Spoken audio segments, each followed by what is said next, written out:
آج جو موضوع ہے وہ فقہی مسائل میں اعتدال کی راہ یا اختلافی مسائل میں اعتدال کی راہ.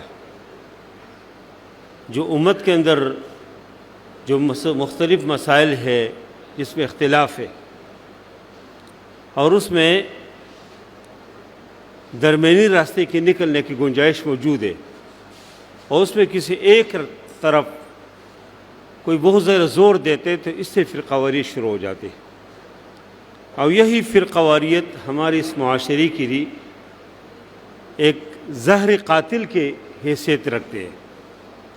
اس لیے کہ اس معاشرے کے اندر آپ دیکھتے ہیں کہ ان چھوٹے چھوٹے مسائل نے، ان فروعی مسائل نے ہمیں ایک دوسرے سے بہت دور کر دیا. اور ایک نوجوان جو گھر سے نکلتے ہیں وہ سوچنے کے اوپر مجبور ہے کہ کس مسجد میں جائے، ادھر نماز پڑھے کہ ادھر پڑھے کہ ادھر پڑھے. حالانکہ یہ کوئی مسائل نہیں ہے، کوئی اس طرح اختلاف نہیں ہے کہ جس کی بنیاد کے اوپر لوگ مسجدوں کو چھوڑ دے، لوگ ایک دوسرے کے پیچھے نمازیں چھوڑیں. اس طرح کوئی اختلاف نہیں ہے.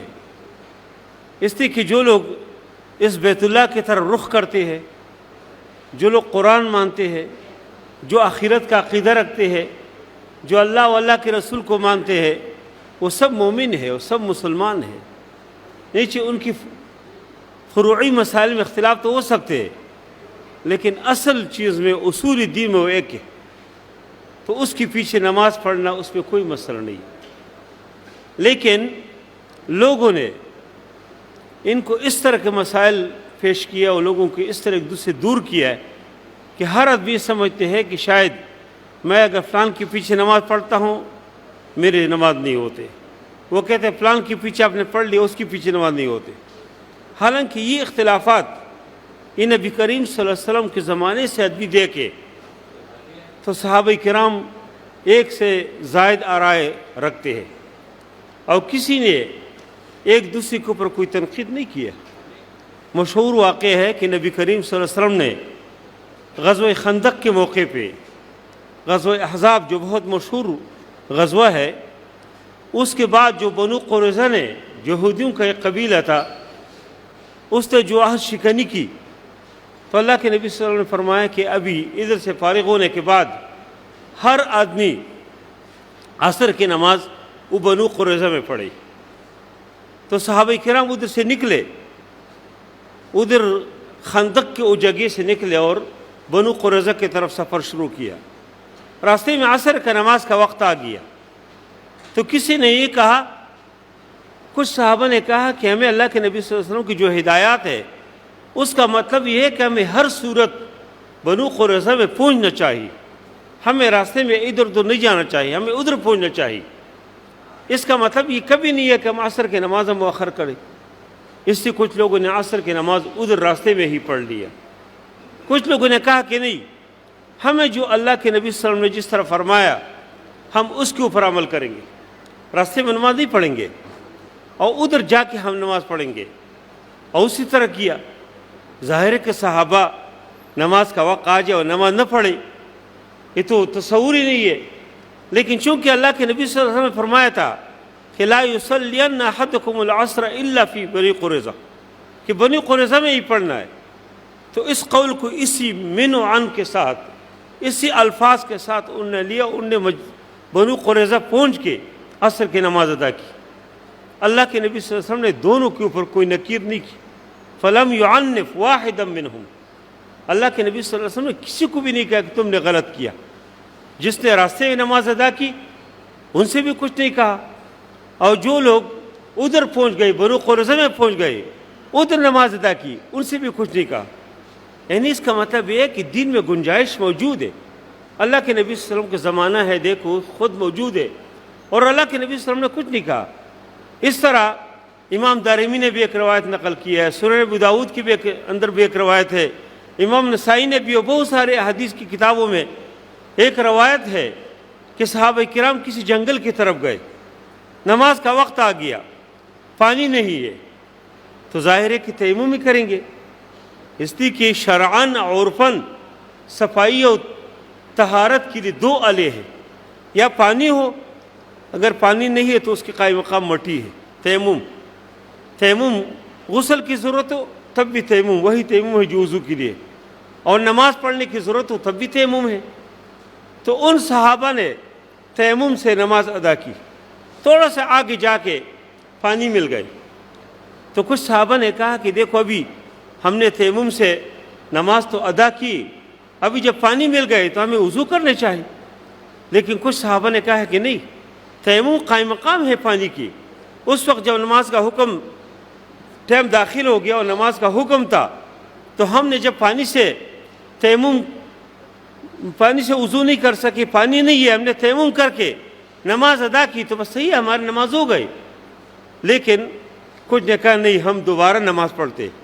اس نے وضو کر کے دوبارہ نماز ادا کی، اور جب اللہ کے نبی صلی اللہ علیہ وسلم کے مجلس میں پہنچ جاتے ہیں، اور اسی روایت میں یہ ہے کہ اللہ کے نبی صلی اللہ علیہ وسلم کے سامنے تذکرہ ہوا تو اللہ کے نبی صلی اللہ علیہ وسلم نے ان لوگوں سے جن نے دوبارہ نماز ادا کی ان سے کہا کہ لکل اجر مرتین، لکم الاجر مرتین، کہ آپ کے لیے 2 بار اجر، ایک بار وہ جو تیمم سے نماز ادا کی اس کی بھی اجر اللہ آپ کو دیں گے، اور دوسری بار جو آپ نے پانی سے وضو کر کے نماز ادا کی اس کے اوپر بھی اللہ اجر دیں گے۔ اور جنہوں نے ایک بار صرف تیمم کر کے نماز ادا کی ان سے یہ کہا کہ اصبت سنہ، اصبتم السنہ، تم سنت کو پہنچ گئے۔ یعنی اس سے معلوم ہوتے ہیں دیکھو کہ اللہ کے نبی صلی اللہ علیہ وسلم صاحب وحی ہے، کسی کو نکیر نہیں کیا کہ تم نے یہ ایک بار جب پانی سے تیمم جب کیا اور نماز ادا کی وہ دوبارہ کیوں پڑھی۔ دوسری سے یہ نہیں کہا کہ جب پانی مل گئے تو تمہیں دوبارہ نماز پڑھنا چاہیے۔ ان سے بھی کہا کہ آپ کے لیے 2 اجر ہے، دوہرا اجر، ایک جو تیمم سے نماز ادا کی اس کی اجر ہے، اور دوسری نماز جو آپ اس کے بعد آپ نے پانی ملنے کے بعد دوبارہ جو نماز ادا کی اس کی اجر ہے۔ اور کس سے کہا قد اصبت سنہ، سنت کو پہنچ گئی، اور اس سے کہا کہ تمہیں 2 بار اجر مل گئی۔ اللہ کے نبی صلی اللہ علیہ وسلم کی بیویوں کے پاس صحابہ کرام تشریف لاتے تھے، صحابیات تشریف لاتے تھے، وہ پوچھتی تھی کہ اللہ کے نبی صلی اللہ علیہ وسلم کے معمولات کیا ہے۔ میں اس پہ بات کرتا ہوں کہ دین ہم نے تنگ کیا، ہم نے بالکل ایسے سمجھا کہ بس میرے ذہن میں جو کچھ ہے یہی دین ہے اور کچھ نہیں ہے۔ اللہ کے نبی صلی اللہ علیہ وسلم کے گھر میں لوگ آتے ہیں، امہات المومنین سے پوچھتے ہیں کہ اللہ کے نبی صلی اللہ علیہ وسلم کے معمول کیا ہے، رات کو سنت کے اور فرض کے بعد وتر پڑھتے تھے کہ سوتے تھے اور پھر تہجد کے بعد وتر پڑھتے تھے۔ حضرت عائشہ رضی نے جواب دیا کہ کبھی اللہ کے نبی صلی اللہ علیہ وسلم عشاء کے نماز کے ساتھ ہی وتر ادا کرتے، اور کبھی جب تہجد پڑھتے ہیں تہجد کے لیے اٹھتے، تہجد کے بعد وتر ادا کرتے۔ اس طرح پوچھا کہ اللہ کے نبی صلی اللہ علیہ وسلم کے معمول جنابت کے حوالے سے کیا ہے، اگر اللہ کے نبی صلی اللہ علیہ وسلم کو جنابت لاحق ہو جاتے، غسل واجب ہو جاتے، بیووں سے ہم بستری کرتے تو فوراً غسل فرماتے ہیں کہ بعد میں غسل کرتے۔ حضرت عائشہ رضی نے جواب دیا اور فرمایا کہ کبھی کبھی اللہ کے نبی صلی اللہ علیہ وسلم فوراً غسل فرماتے، فوراً، اور کبھی کبھی ہم بستری سے فارغ ہونے کے بعد وضو کرتے ہیں یا ہاتھ دھوتے ہیں، چہرہ دھوتے ہیں اور سوتے ہیں، آرام کرتے ہیں، اور جب اٹھتے ہیں اس کے بعد پھر جا کے غسل کرتے ہیں۔ اگرچہ اللہ کے نبی صلی اللہ علیہ وسلم کی معمول یہ نہیں ہے، عادتاً یہ نہیں کیا اللہ کے نبی نے۔ اللہ کے نبی صلی اللہ علیہ وسلم کے پاس چونکہ فرشتے آتے تھے اور مزاجاً بھی پاک و صاف آدمی تھے، تو جو ہی ہم بستری سے فارغ ہوتے تھے تو فوراً غسل کرتے تھے، حتیٰ کہ اللہ کے نبی صلی اللہ علیہ وسلم بغیر وضو کے بھی نہیں رہتے تھے۔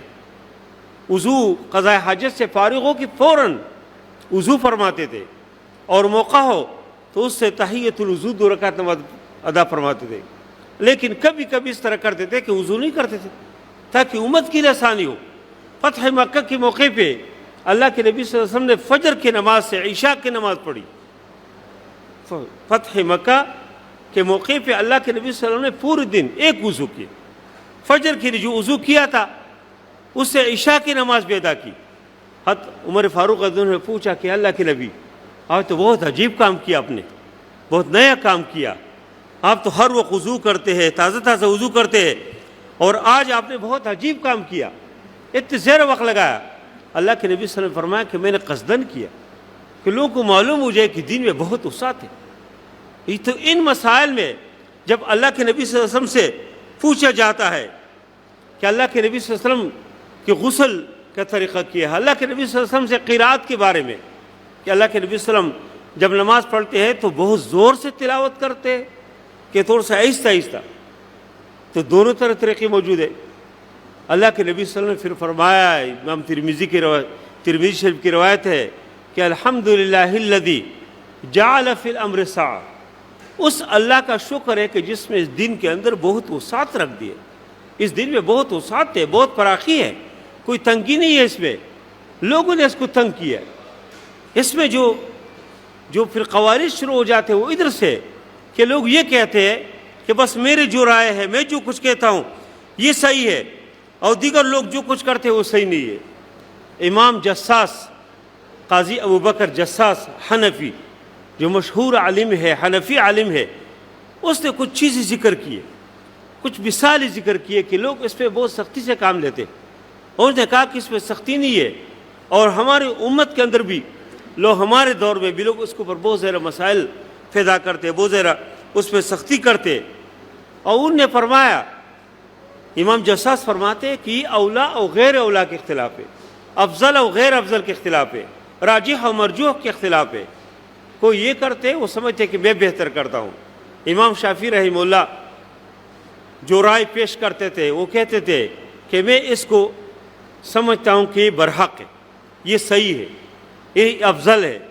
لیکن جو دیگر لوگ جو کرتے, یہ نہیں کہتا ہوں کہ وہ کوئی اسلام کے خلاف کوئی کرتے, کوئی حرام کام کرتے, کوئی غلط کام کرتے.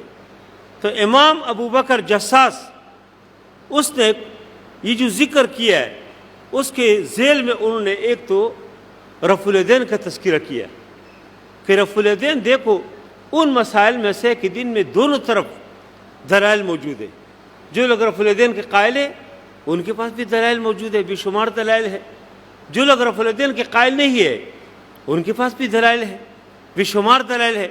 تو اس میں کوئی ایک سیٹ پہ آنا, ایک طرف آنا اور یہ کہنا کہ نہیں یہ صحیح ہے وہ صحیح نہیں ہے, یہ غلط ہے. علامہ انور شاہ کشمیری رحمہ اللہ جو ہمارے علماء کی قسم سرخیل ہے اور بڑا مشہور عالم ہے, ان کے کتاب ہے نیل الفرقدین فی رفع الیدین, اس میں ان تمام احادیث کو نقل کیا جس سے رفع الیدین ثابت ہو جاتے, اور دوسری طرف پر وہ حدیث نقل کیا ہے کہ جس میں عدم رفع الیدین کے بارے میں احادیث ہے. پھر اس نے یہ ذکر کیا ہے, اس کے ایک حاشیہ بھی اس نے اس کتاب کے مرتب کیا ہے, اور اس کا بسط الیدین لنیل الفرقدین اس کتاب کا نام ہے, اس کے حاشی کا نام ہے. اس میں ان نے بے شمار قسم کے دلائل دیے, اور انہوں نے یہ کہا ہے کہ دیکھو رفع الیدین کے بارے میں, رفع الیدین کے باقاعدہ اس کے ثبوت پیش کیا ہے, اور یہ اس کی بڑی خوبی ہے. ہمارے زمانے میں آج کل تو یہ بڑی بدقسمتی ہے ہمارے کہ جو جس مکتبہ فکر سے ہے وہ اپنی دلائل پیش کریں گے, لوگ سمجھتے ہیں کہ یہ بالکل حق پر ہے, اور دوسرے لوگ جو ہے بالکل وہ کوئی گمراہی کے راستے کے اوپر ہے. اب دیکھیں جب رمضان قریب آ جاتے ہیں ہمیں تو یہ کوشش کرنا چاہیے, الحمدللہ جماعت اسلامی الحمدللہ اللہ نے وسعت دی ہے. مولانا مودودی رحمہ اللہ کی جو فکر ہے اس میں تو یہ چیزیں نہیں ہے, لیکن دیگر لوگ جو لوگ 8 رکعت تراویح کے اوپر بڑے بڑے پوسٹر اور بڑے بڑے اس کی دلائل, ایسے نہیں کہ اپنی دلائل بھی دے رہے اور لوگ بھی دلائل بھی دے رہے, اور اس کے اوپر اس طرح کیا گویا کہ جو اس سے زیادہ پڑھتے ہیں گویا کہ وہ گمراہ ہے. دوسری طرف وہی لوگ جو 20 رکعت کے لیے دلائل اور ایک انبار لگا کے وہ کہتے ہیں جو 20 نہیں پڑھتے وہ غلط ہے, اور یہ اس طرح کے باتیں پیش کیا ہے. تو یہ دونوں الگ الگ انتہا ہے, ایک انتہا کے اوپر دوسری انتہا کے اوپر ہے. یہ دونوں چیزیں علامہ انور شاہ کشمیری میں, علامہ انور شاہ کشمیری رحمہ اللہ نے اپنی کتاب جو نیل الفرقدین ہے اس کے اندر بھی, اور جو دیگر ان کے تصانیف ہے اس کے اندر بھی دونوں طرف کے دلائل نقل کیا, اور انہوں نے فرمایا کہ امت کے اندر جو اختلافی مسئلہ ہے کہتے ہیں اس میں ایک یہ رفع الیدین ہے, اور فرمایا کہ اس حوالے سے جو سنت طریقہ ہے, فرمایا وَكُلُّ سُنَّةٌ ثَابِتَةٌ فرمایا کہ وَكُلٌّ سُنَّةٌ ثَابِتَةٌ عن رسول الثقلین والاختلاف فیہ اختلاف الاولویت. فرماتے ہیں کہ یہ رفع الیدین، عدم رفع الیدین، یہ سب رسول الثقلین سے، نبی کریم صلی اللہ علیہ وسلم سے ثابت ہے. اور فرمایا اس میں جو اختلاف ہے وہ اولا اور غیر اولا کے، بہتر اور غیر بہتر کے، افضل اور غیر افضل کے. کوئی سمجھتے ہے کہ میں جو کام کرتا ہوں یہ بہتر ہے، کوئی سمجھتے ہے کہ جو کام کرتے ہیں وہ بھی ثابت ہے، وہ بہتر ہے. کوئی اپنے طور پہ اپنے دلائل ہے جو لوگوں نے نقل کیا. اور اس حوالے سے احناف صرف یہ کہتے ہیں کہ یہ رفع الیدین اللہ کے نبی صلی اللہ علیہ وسلم نے کیا ہے، لیکن وہ سمجھتے ہیں کہ یہ منسوخ ہے. یہ ان کی دلائل ہے، حالانکہ منسوخ کے لیے تو ناسخ ہونا چاہیے. اللہ کے نبی صلی اللہ علیہ وسلم کی وفات کے بعد کس نے منسوخ کیا؟ یا یہ جواب ہے، یہ کہتے ہیں کہ یہ خشوع کے خلاف، خشوع کے خلاف. خشوع یہ ہے کہ تم عاجزی کے ساتھ اللہ تعالیٰ کے دربار میں کھڑے ہو اور اس طرح ہاتھ اوپر نیچے کرنا، یہ چیزیں نہ ہو. وہ یہ سمجھتے ہیں. ہاں، حالانکہ اللہ کے نبی صلی اللہ علیہ وسلم سے زیر خشوع کس کے اندر ہے؟ صحابہ سے زیر خشوع کس کے اندر ہے؟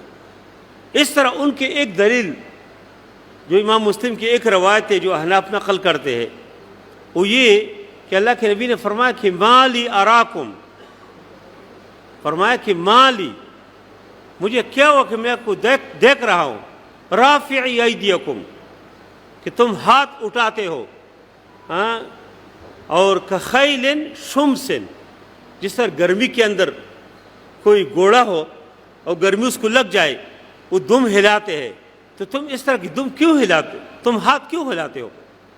یعنی یہ حدیث صحیح حدیث ہے، لیکن یہ حدیث جو امام مسلم نے نقل کیا ہے اور صحیح حدیث ہے، اس حدیث سے مراد ہی رفع الیدین نہیں ہے جو رکوع سے پہلے کرتے ہیں یا رکوع کی بات کرتے ہیں.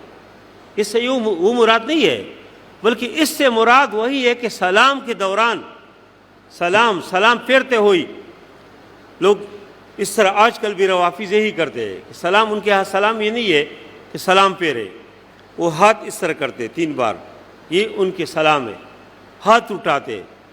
تو اللہ کے نبی صلی اللہ علیہ وسلم کس حدیث کے مصداق وہی لوگ ہیں.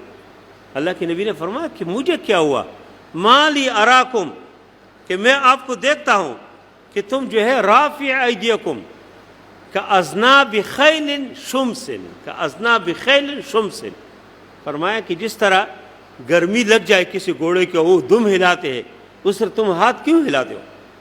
تو اس سے گویا کہ لوگوں نے یہ لیا کہ اللہ کے نبی صلی اللہ علیہ وسلم نے رفع الیدین منع. اور میں تو اکثر طلبہ کو بھی کہتا ہوں، میں کہتا ہوں دیکھو رفع الیدین سب کرتے ہیں، لیکن بعض لوگ تکبیر تحریمہ کے ساتھ کرتے. جب آغاز میں اللہ اکبر نیت باندھتے تو سب ہاتھ اٹھاتے. اس کے بعد پھر کوئی ایسے لوگ ہیں کہ جو رکوع کے جاتے رفع الیدین کرتے، جو رفع الیدین کے قائل ہے ان کی بات کر رہا ہوں.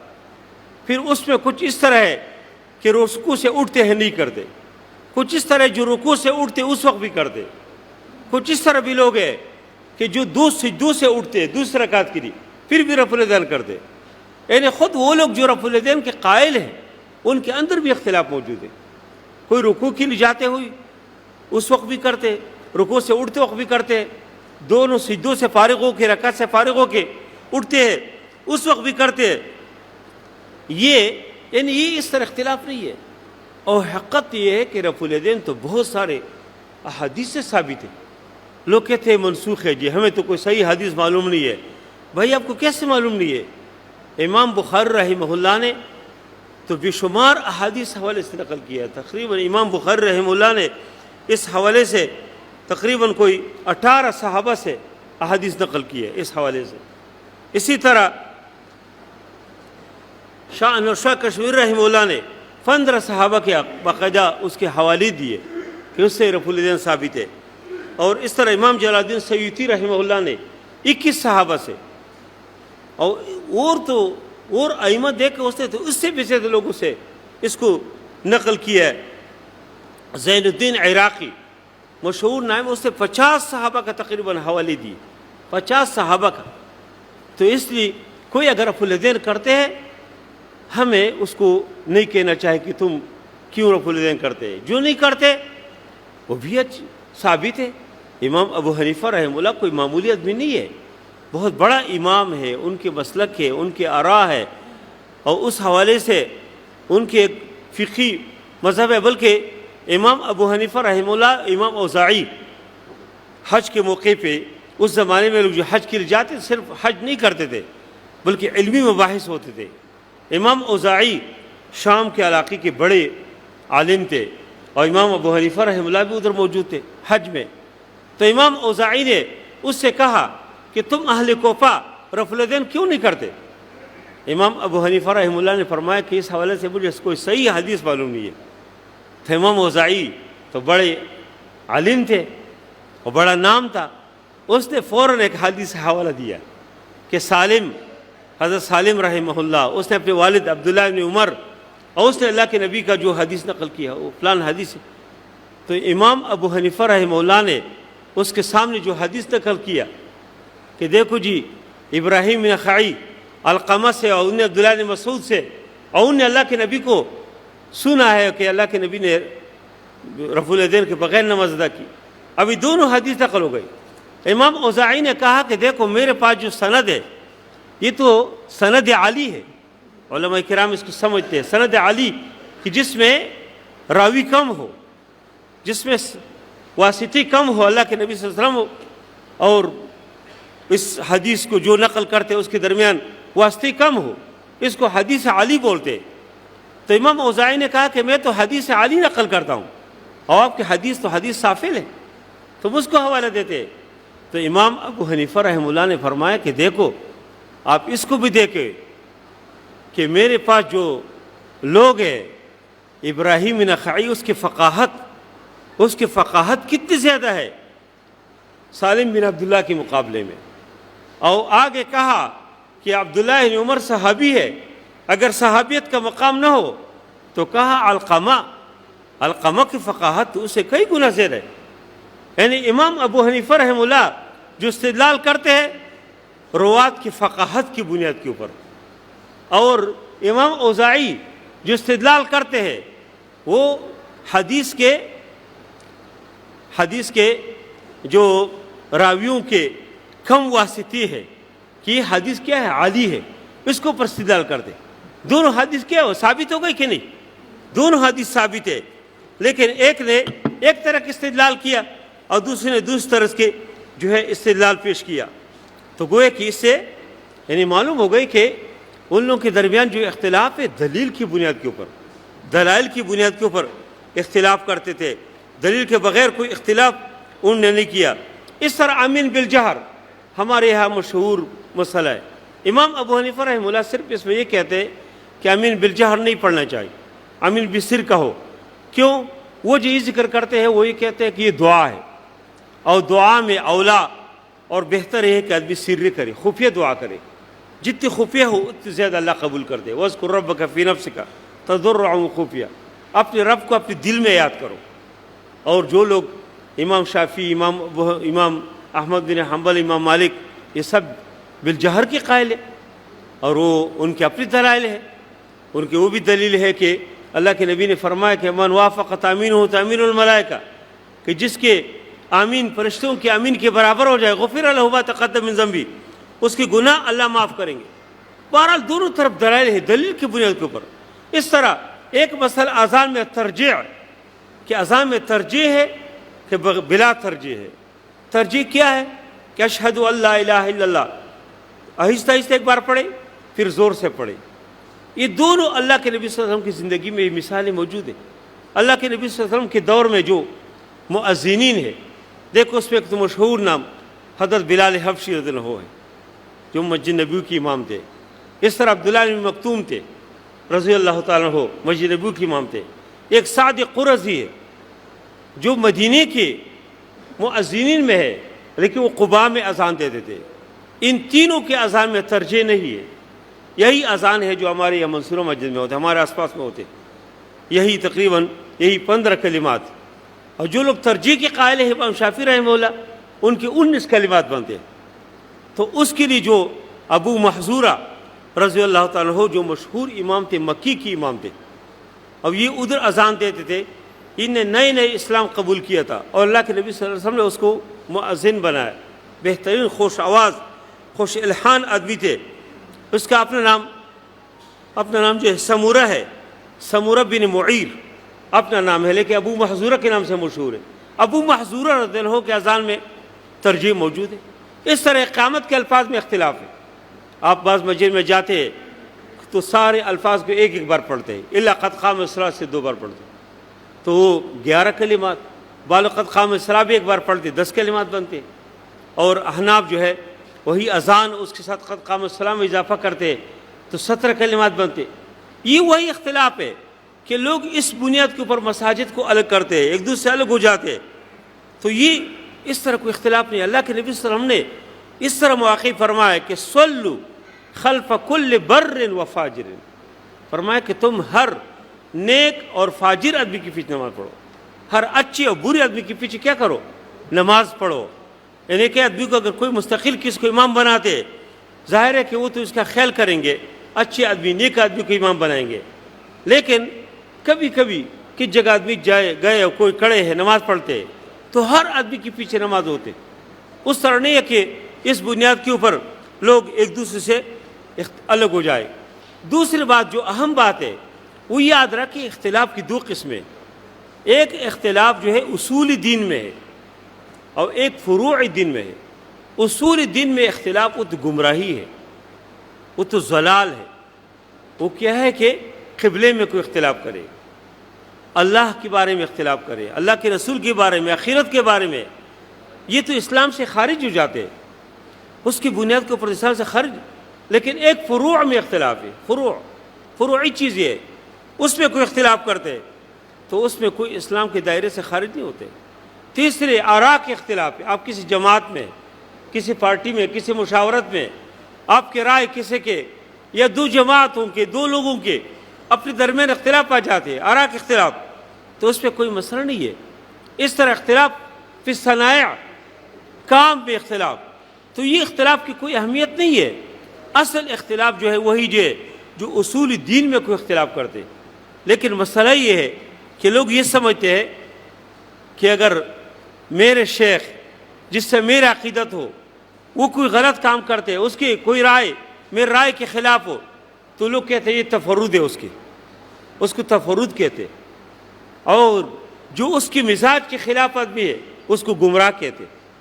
یعنی ایک رائے، بہت ساری چیزوں میں ایک رائے ہے کہ جو دیگر لوگوں نے بھی پیش کیا ہے، لیکن وہی رائے اگر مولانا مودودی رحمہ اللہ نے پیش کیا ہے تو پھر کہتے ہیں یہ گمراہ، یہ ضال مضل. تم کہے بھائی تو یہ تو فلان جو بڑے بڑے بزرگ ہیں ان کی یہ رائے ہے، ان کی یہ رائے ہے، وہ کیا ہے؟ وہ کہتے ہیں وہ تفرد ہے. تو اس کے تفرد ہے تو ادھر کیسے گمراہی ہو گئی؟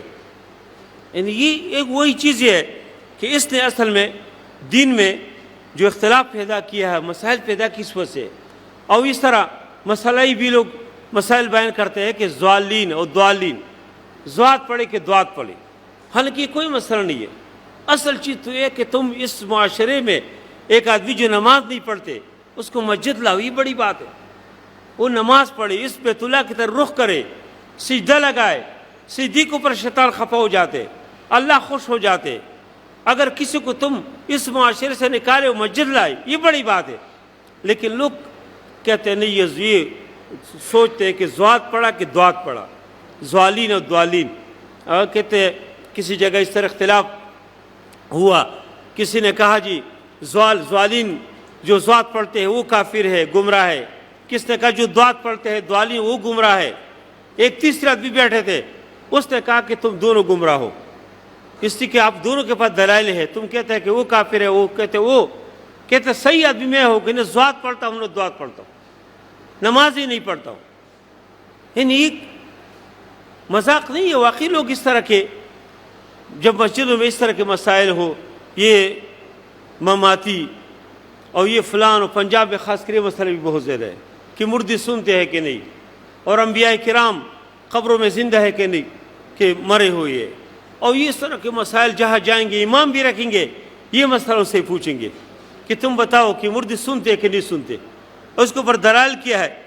اور اس طرح امین بالجہر اور امین بالسر، انڈیا کے اندر کہتے ہیں کہ اس پہ بہت بڑا جھگڑا ہوا. کوئی کہتے ہیں کہ امین زور سے پڑھنا چاہیے، کہ ایک فرقے نے کہا نہیں خفیہ پڑھنا چاہیے. اور اس کے اوپر عدالت میں گئے.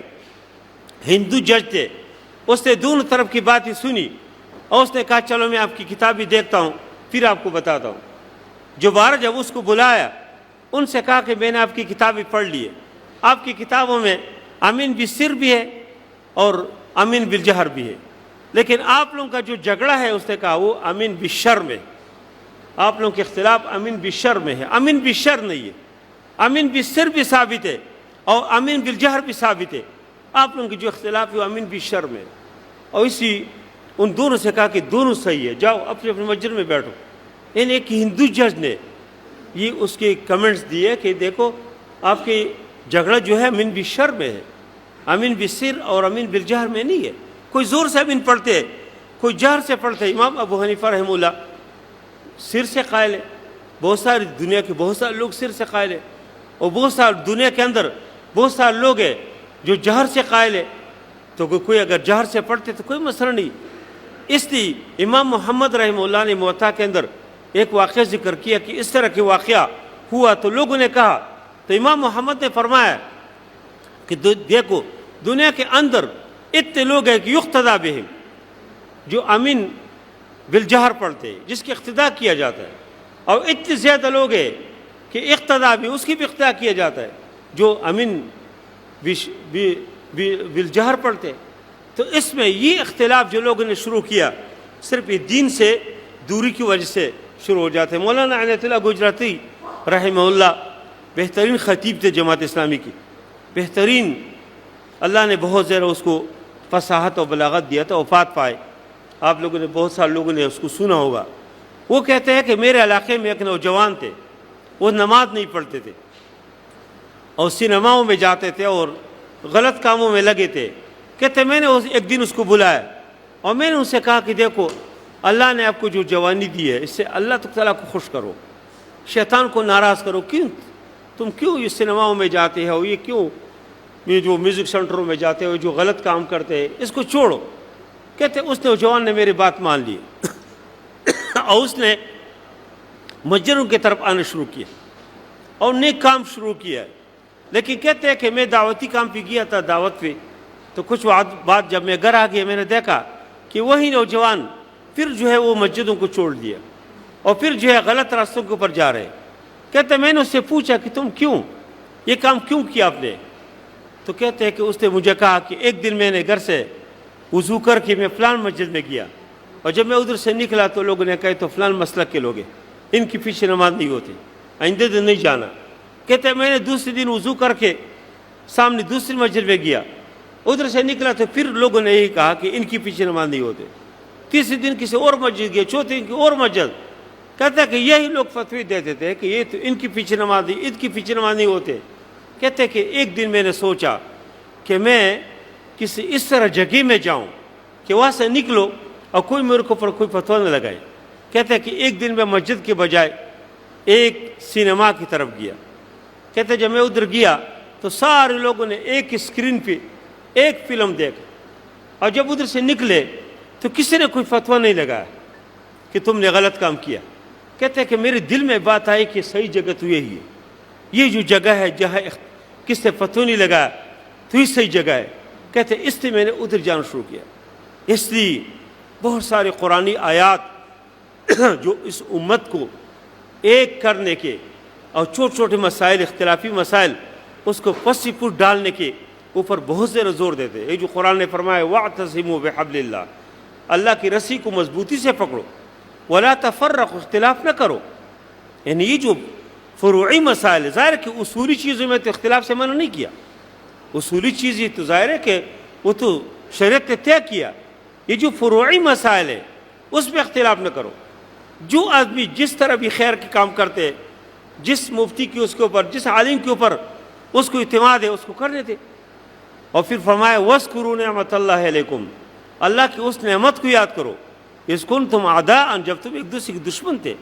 فَأَلَّفَ بَيْنَ قُلُوبِكُمْ, اللہ نے آپ لوگوں کی دل میں محبت ڈال دی. فَأَصْبَحْتُمْ بِنِعْمَتِهِ إِخْوَانًا, تم اللہ کی اس نعمت کی وجہ سے, اس دین کی وجہ سے ایک ہو گئے. وَكُنْتُمْ عَلَىٰ شَفَا حُفْرَةٍ مِّنَ النَّارِ فَأَنْقَذَكُم مِّنْهَا, یعنی اس حال میں اگر تم مر جاتے تو تم جہنم میں جاتے, جہنم کی گڑھے کے کنارے تھے, لیکن اللہ نے فَأَنْقَذَكُم مِّنْهَا، اور پھر اللہ تعالیٰ نے آگے آیت میں فرمایا کہ کیا کام کرو، وَلْتَكُن مِّنكُمْ أُمَّةٌ يَدْعُونَ إِلَى الْخَيْرِ، یعنی اس آیات کی کتنی مناسبت ہے۔ جب تم اس اختلافات کے پیچھے جائے تو تم دین کے کام نہیں کر سکتے۔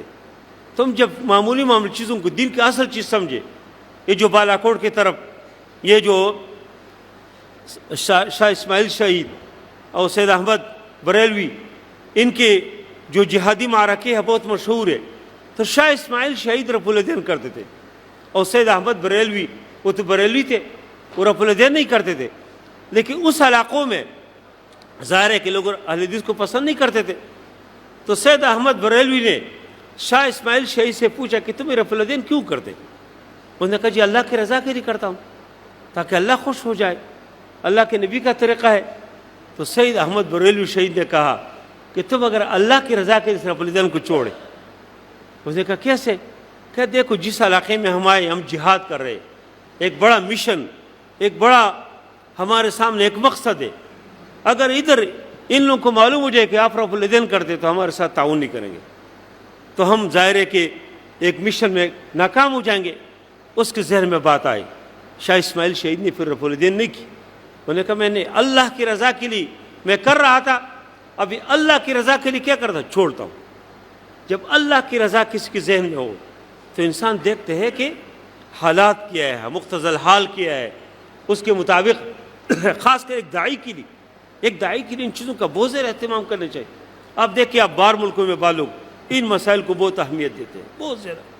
ایک بہت بڑے حاجی صاحب ہے، بہت بڑا، چائنا میں ایک جگہ انہوں نے ایک مسجد کے اندر ایسے ماحول بنا لیا تھا، میں نے اس سے کہا میں نے کہا یہ دعوت کا میدان ہے خدا کے بندے، میں نے کہا ادھر کوئی رفع الدین کرے یا نہ کرے، کوئی ہاتھ ادھر اٹھائے یا ارسال کرے، مالک ارسال کر دے، میں نے کہا تم شکر ادا کرو کہ لوگ مسجد آئے، لوگ نمازیں پڑھے، اس پہ میں نے کہا تم اللہ کا شکر ادا کرو۔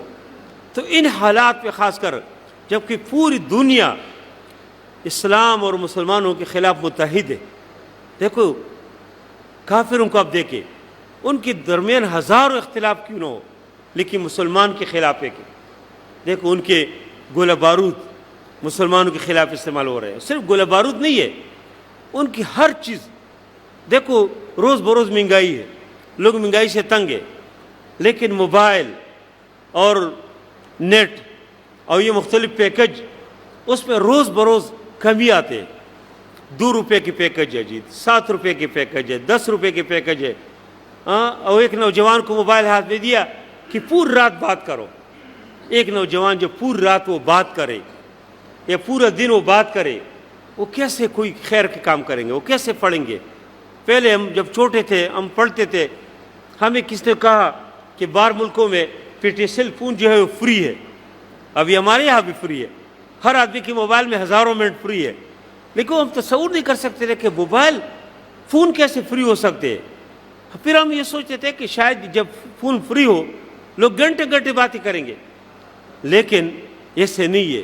ابھی دیکھو ہر آدمی کے موبائل میں یہ چیزیں ہے، تو کیوں لوگوں کو صرف دین سے دور کرنے کے لیے اور ایک نوجوان کو ککلا کرنے کے لیے، دین سے دور کرنے کے لیے، ایک آدمی جب وہ ان کے پاس موبائل ہے، ان کے پاس گندگی ہے، پرانے زمانے میں کوئی کہ سینما میں جاتا تھا وہ ذرا سر چھپا کے، دیہات سے آدمی شہر جاتے تھے اور کس طریقے سے ٹکٹ خرید کے خفیہ کوئی نہ دیکھے، لیکن آج کل کے زمانے میں ہر آدمی کی جیب میں یہ جو موبائل ہے یہ سینما سے بہت خطرناک ہے۔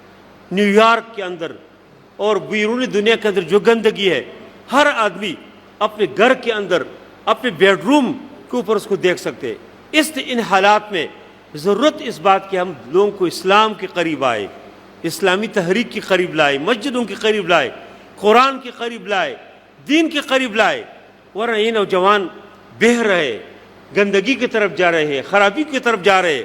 الحمدللہ جماعت اسلامی مولانا مودودی رحمہ اللہ کے فکر، اس کی پیش نظر یہی چیز ہے کہ اختلافی مسائل میں بہت وسعت موجود ہے، بہت گنجائش موجود ہے، اعتدال کے راہ ہم اپنائیں اور لوگوں کو دین سے وابستہ کرے، لوگ جس طرح بھی دین کے اوپر عمل کر سکتے اس کو پر عمل کرے، تاکہ اس حق اور باطل کے کشمکش کے اندر ہم حق کو غالب کرے اور باطل جو ہے مغلوب ہو جائے۔ وصلی اللہ تعالیٰ علی خیر خلقہ محمد وعلیہ وسلم اجمعین برحمتک یا ارحم الراحمین۔